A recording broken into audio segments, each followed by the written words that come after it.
صدیق صاحب کے گھر پر بم مارے گئے، یہ صرف اس لیے کہ یہ بے باک وکالت کسی کی کرتے ہیں، روکا گیا۔ میرے بیٹے پر گولی ماری گئی ہے، میرے بیٹے کو جو ایڈوکیٹ سپریم کورٹ ہے اظہر صدیق کے تو گھر پہ بم مارے گئے، میرے بیٹے پر گولی ماری گئی ہے، گولی آر پار ہے، اور یہ کیئر ٹیکر ٹس سے مس نہیں ہوئی ہے، کسی کو نہیں پتا ہے۔ وہ ایڈوکیٹ سپریم کورٹ ہے، آج بھی کرب کی عالم میں ہے، لیکن یہ ہے ہماری لا قانونیت کا عالم۔ مگر چھوڑیے، یہ باتیں بہت چھوٹی ہیں، اس سے جو ہم باتیں کر رہے ہیں بہت بڑی باتیں کر رہے ہیں۔ ہم مختلف پارٹیوں سے تعلق رکھتے ہیں، ہمارا وہ اپنی جگہ پہ ہے، لیکن آئین اور پاکستان یہ ہمارا سانجا ہے، ہماری اوپر سے گزرنا پڑے گا، ہمارے خون کا قطرہ بھی اس کے لیے حاضر ہے، ہمیں اس کی کوئی پرواہ نہیں ہے، ہمارے اپنے مسلک کی، ہمیں اپنی پارٹی کی یا کسی سے وابستگی، یہ آئین بالاتر ہے، ملک بالاتر ہے، اور اس سے بھی بڑھ کے ہمارا اسلام اور دین اور مذہب ہے۔ تو اس لیے ہم پہلے مسلمان ہیں، اس کے بعد پاکستانی ہیں، اس کے بعد ہم جو ہے کسی پارٹی سے تعلق رکھتے ہیں یا ہم پیشے کے ساتھ ہیں۔ تو یہاں یہ بات میں واضح کر دینا چاہتا ہوں، کسی یہ پارٹی کا ایجنڈا نہیں ہے، نہ کسی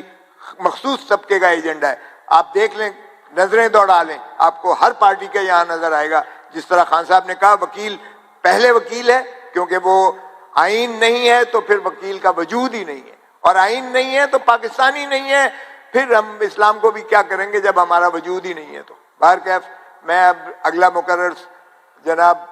بہت ہی بے باک، ہمارے بہت ہی نوجوان، بہت ہی سینئر سلمان اکرم راجہ صاحب کو دعوت دیتا ہوں کہ وہ خطاب کریں۔ آئین کا تقدس اور عدلیہ کی آزادی، اس کے حوالے سے پہلی بات تو میں یہ کہنا چاہوں گا، پہلی گزارش، کہ یہ بات بالکل واضح ہے کہ آئین کا تقدس ایک متحد عدلیہ کے بغیر بھی ممکن نہیں ہے۔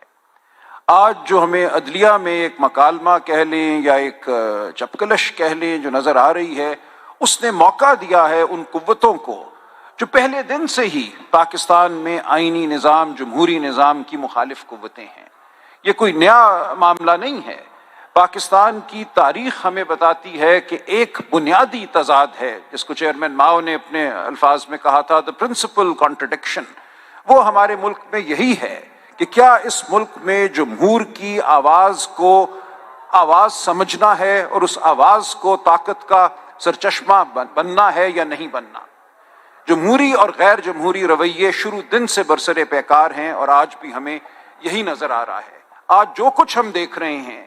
یہ ایک سطح پہ تو شاید سیاسی قوتوں کے درمیان جنگ ہے، لیکن اس کے پیچھے بالکل واضح ہے کہ وہی قوت کار فرما ہے جو چاہتی ہے کہ اس ملک میں اگر جمہوریت کا کوئی سانچہ، کوئی حیولہ قائم ہونا ہے تو وہ اس قوت کی مرضی سے قائم ہو۔ وہ قوت یہ سمجھتی ہے کہ سرخ لکیریں لگانا اس کا حق ہے، کس کو ہم نے سیاست میں رہنے دینا ہے، کس کو ہم نے پارلیمان میں رہنے دینا ہے، کس کو ہم نے حکومت میں رہنے دینا ہے، یہ سمجھا جاتا ہے کہ ان کا استحقاق ہے۔ تو اصل میں یہ جنگ جو آج ہم لڑ رہے ہیں، یہ جنگ وہی جنگ ہے جو تمیز الدین نے لڑی تھی، یہ وہی جنگ ہے جو ہم سے پہلے بہت سے لوگ لڑ چکے ہیں، اور یہ جنگ ہمارے بعد بھی شاید جاری رہے گی۔ ہمیں اعادہ کرنا ہے کہ اس ملک میں ہم جمہوریت کے لیے کھڑے ہیں، اور جمہوریت ہمارے آئین کا بنیادی تقاضا ہے۔ لہٰذا یہ کہنا کہ 90 دن اگر گزر گئے تو پھر کیا ہوا، میں کہتا ہوں آسمان گر گیا،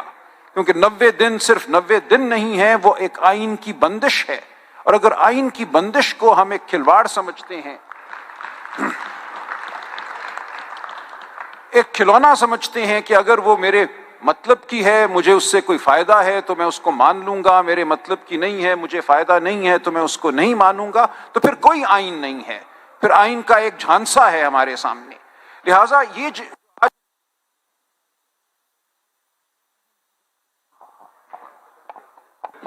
جو گفتگو آج ہم کر رہے ہیں یہ انتہائی بنیادی نوعیت کی گفتگو ہے۔ ہم جمہوریت کے لیے لڑ رہے ہیں، ہم آئین کے لیے لڑ رہے ہیں، ہمارے باقی نظریات بالکل مختلف ہو سکتے ہیں، ٹھیک کہا کھوسا صاحب نے، ہمارا ذہنی پس منظر، ہمارا سیاسی پس منظر، ہمارے کئی نصب العین ایک دوسرے سے مختلف ہو سکتے ہیں، لیکن آئین کو مقدس ماننا میں سمجھتا ہوں ہم سب کی وہ قدر ہے جس پہ ہمارا اتفاق ہے۔ اس قدر پر ہمارا اگر اتفاق نہیں تو پھر ریاست تحلیل ہو جاتی ہے، پھر معاملہ صرف اسمبلی کے تحلیل ہونے کا نہیں رہتا،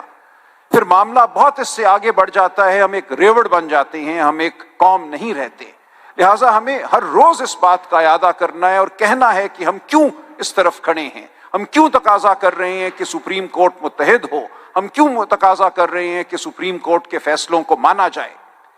اس کا ایک ہی مقصد ہے کہ جو غیر جمہوری قوتیں ہیں ان کو دھکیلا جائے پیچھے، جمہوریت کو موقع دیا جائے۔ تو یہ میری گزارش ہے، میں زیادہ وقت نہیں لینا چاہتا۔